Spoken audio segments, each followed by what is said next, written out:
Yo hago estos videos para compartirles algunas cosas que he aprendido a lo largo de varios años de practicar la pintura, pero eso no quiere decir que no me falten muchísimas cosas por entender y aprender. Y justo desde que empecé el canal de YouTube he aprendido muchísimas cosas gracias a los comentarios que muchos de ustedes me van dejando. Algo con lo que siempre he batallado y creo que tiene que ver con que yo suelo trabajar mucho a partir de copiar fotografías, es cómo representar la piel suave, ¿no? Por ejemplo, de jóvenes o niños.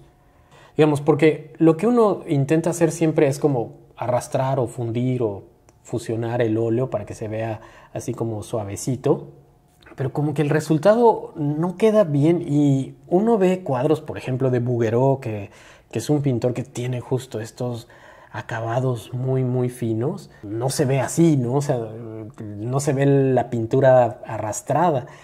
Pero recibí hace poco un comentario aquí en YouTube de Daniel Tar, que justo vio uno de estos retratos que estoy haciendo y notó que yo tenía esa dificultad.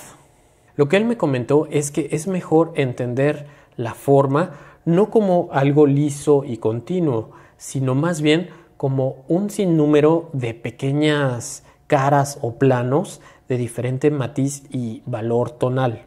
Digamos, creo que para ejemplificarlo de mejor forma podemos visualizar estos personajes de películas animadas como Toy Story. El personaje de Woody aparece liso, pero sabemos en realidad que estos modelos se construyen en la computadora a partir de miles de polígonos y eso nos da, digamos, la sensación de continuidad o de que está liso, ¿no? Pero en realidad lo importante es entender que lo liso lo podemos representar con pequeños bloques de color. No sé, si vemos la lechera de Vermeer, vemos cómo está construida con estas pequeñas manchas, ¿no? Pero regresando al caso de Bouguereau, aunque nos da la sensación de que es muy liso, en realidad si lo vemos con detalle, vamos a ver que está utilizando el mismo principio, está construyendo la forma con diferentes planos continuos, nada más que estos planos, les digo, son muy cercanos unos a otros, ¿no? Digamos, es algo que me había costado siempre trabajo en la figura humana.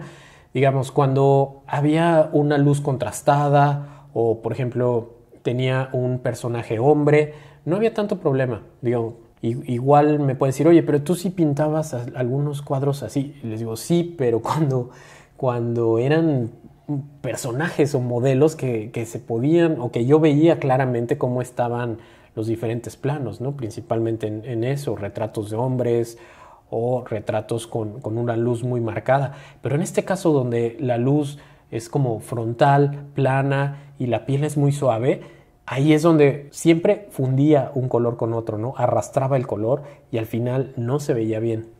Yo les digo, yo no sabía que las pieles lisas se podían representar de esta forma.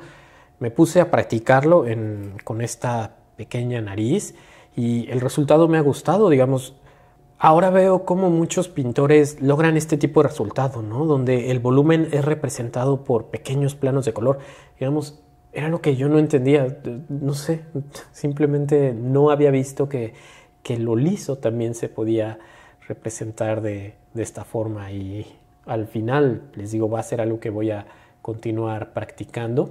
Y vamos, les digo, esto fue gracias a un comentario que me dejaron en el canal.